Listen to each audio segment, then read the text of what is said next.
স্বাগতম জানাইছো আৰু পুনৰবাৰ আপোনালোকক লৈ গৈছো প্ৰধানমন্ত্ৰীৰ ভাষণৰ মাজলৈ। एमएसपी हटानी होती तो स्वामीनाथन कमेटी की रिपोर्ट लागू ही क्यों करते भाई? आपने भी नहीं की थी, हम भी नहीं करते। हमने तो ऐसा नहीं किया, हमने तो लागू की।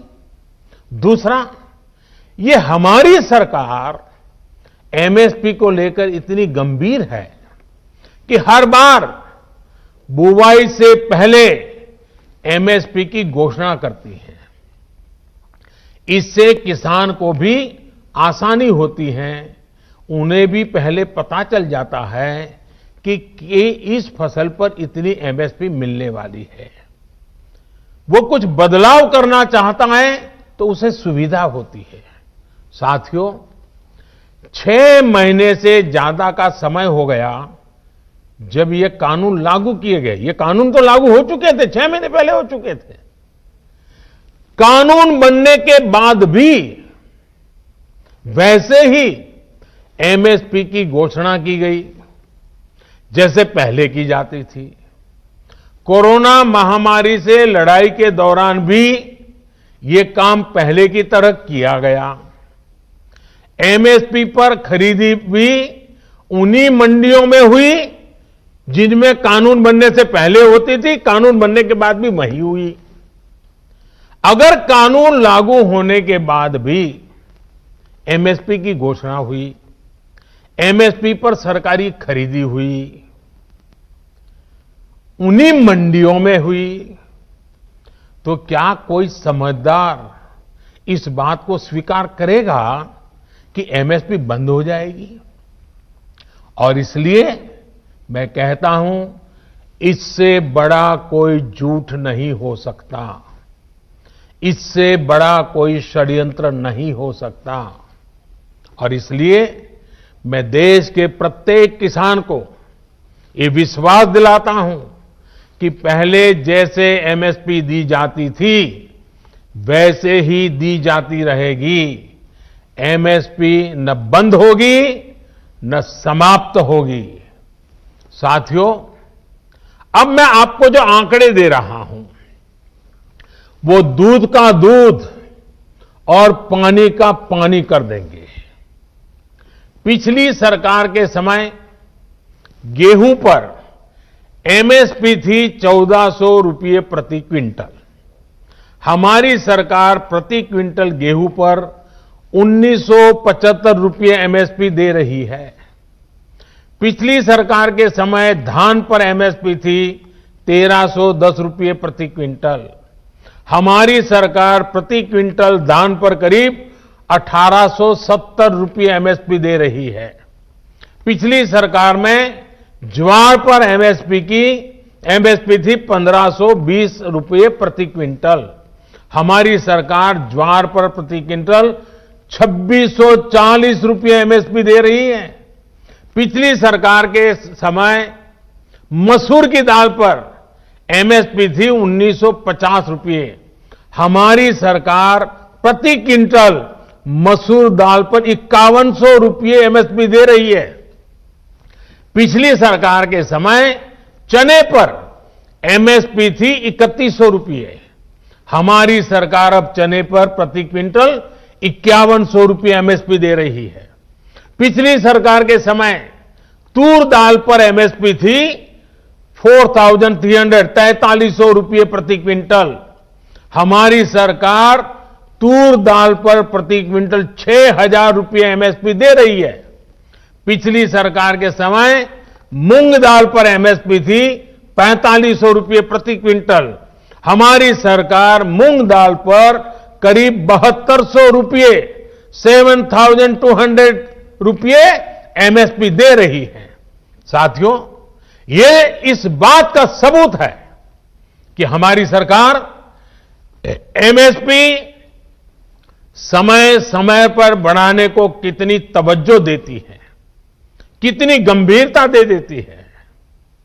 एमएसपी बढ़ाने के साथ ही सरकार का जोर इस बात पर भी रहा है कि ज्यादा से ज्यादा अनाज की खरीदारी एमएसपी पर की जाए। पिछली सरकार ने अपने 5 साल में किसानों से लगभग 1700 लाख मैट्रिक टन धान खरीदा था। ये आंकड़े याद रखना। हमारी सरकार ने अपने 5 साल में 3000 लाख मैट्रिक टन धान किसानों से एमएसपी में खरीदा, करीब करीब डबल। पिछली सरकार ने अपने 5 साल में करीब 3.25 लाख मैट्रिक टन तिलहन खरीदा था। हमारी सरकार ने अपने 5 साल में 56 लाख मैट्रिक टन से ज्यादा एमएसपी पर खरीदा है। अब सोचिए, कहां 3.25 लाख और कहां 56 लाख।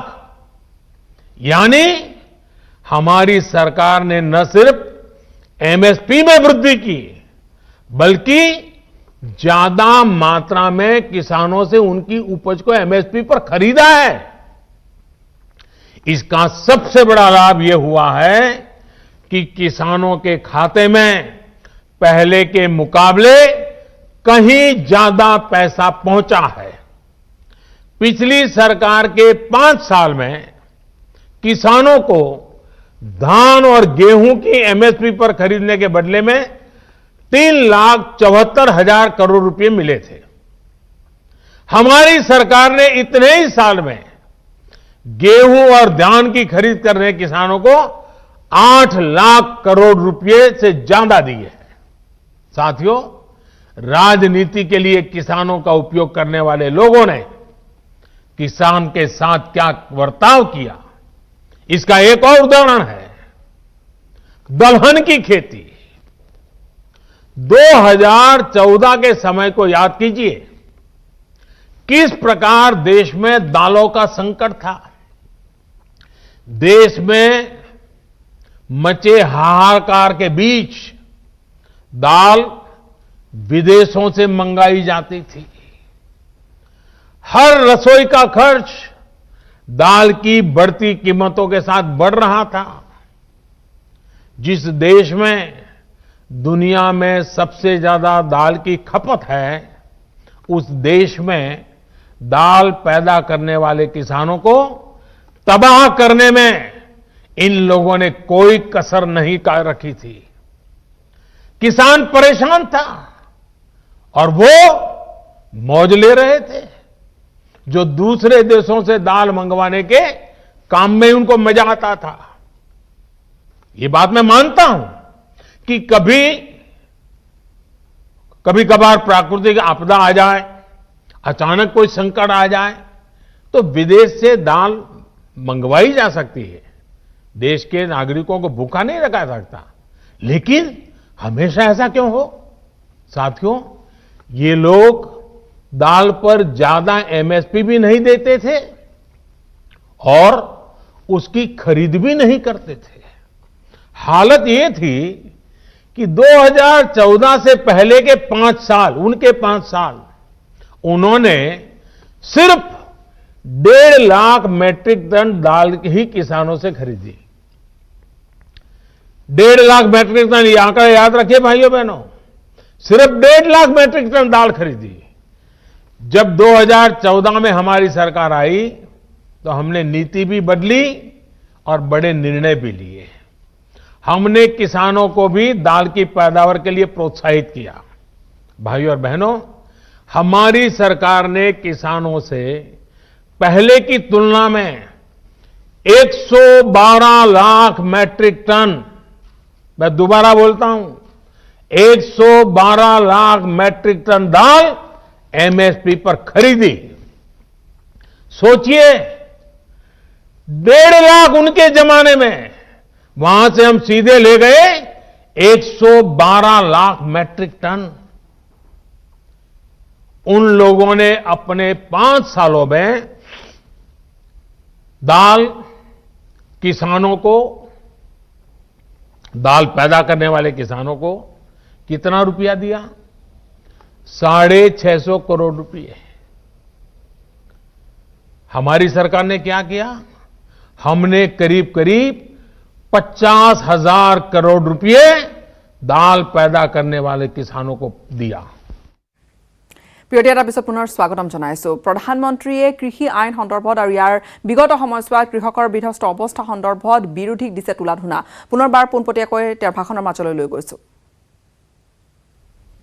सबसे बड़ा हित अगर देखा जाएगा तो वो किसान का देखा जाएगा। हमने कानूनन तय किया है कि किसान से एग्रीमेंट करने वाला अपनी जिम्मेदारी से भाग नहीं पाएगा। जो किसान को उसने वादा किया होगा वो स्पॉन्सर करने वाले को, वो भागीदार को उसे पूरा करना ही होगा। अगर नए किसान कानून लागू होने के बाद कितने ही उदाहरण सामने आ रहे हैं जहां किसानों ने अपने इलाके में एसडीएम से शिकायत की और शिकायत के कुछ ही दिन के भीतर किसानों को अपना बकाया मिल गया।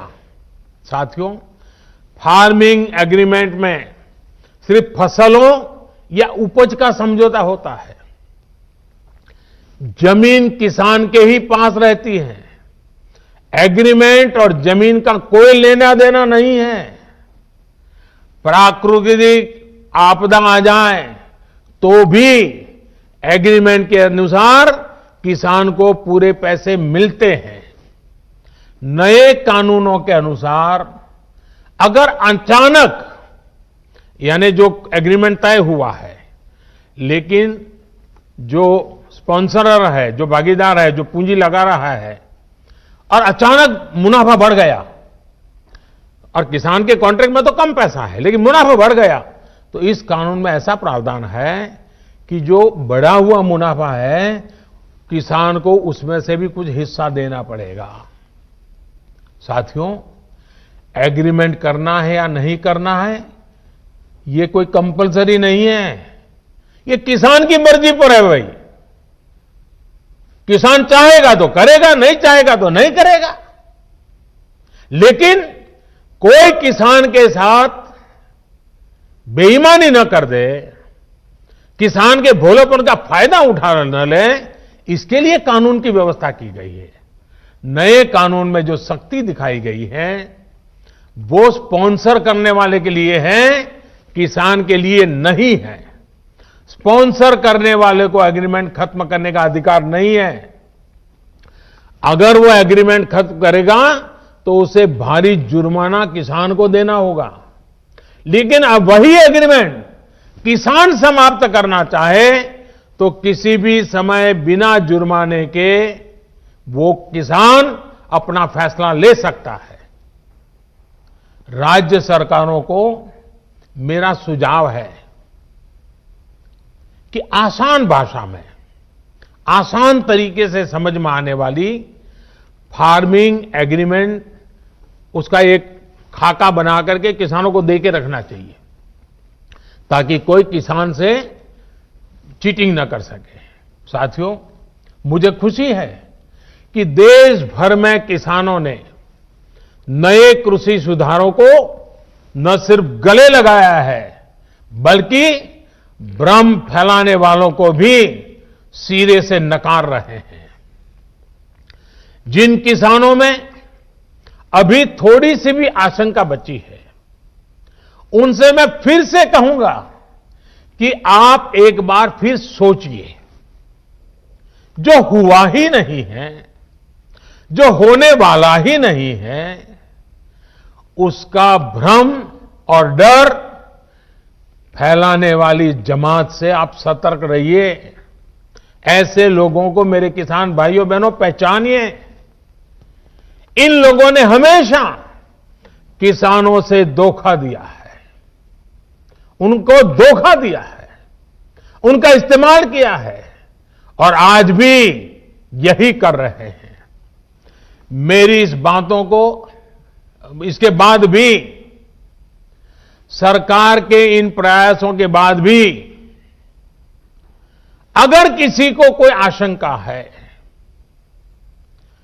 तो हम सर झुकाकर किसान भाइयों के सामने हाथ जोड़कर बहुत ही विनम्रता के साथ देश के किसान के हित में उनकी चिंता का निराकरण करने के लिए हर मुद्दे पर बात करने के लिए तैयार हैं। देश का किसान, देश के किसानों का हित हमारे लिए सर्वोच्च प्राथमिकताओं में से एक है। साथियों, आज मैंने कई बातों पर विस्तार से बात की है।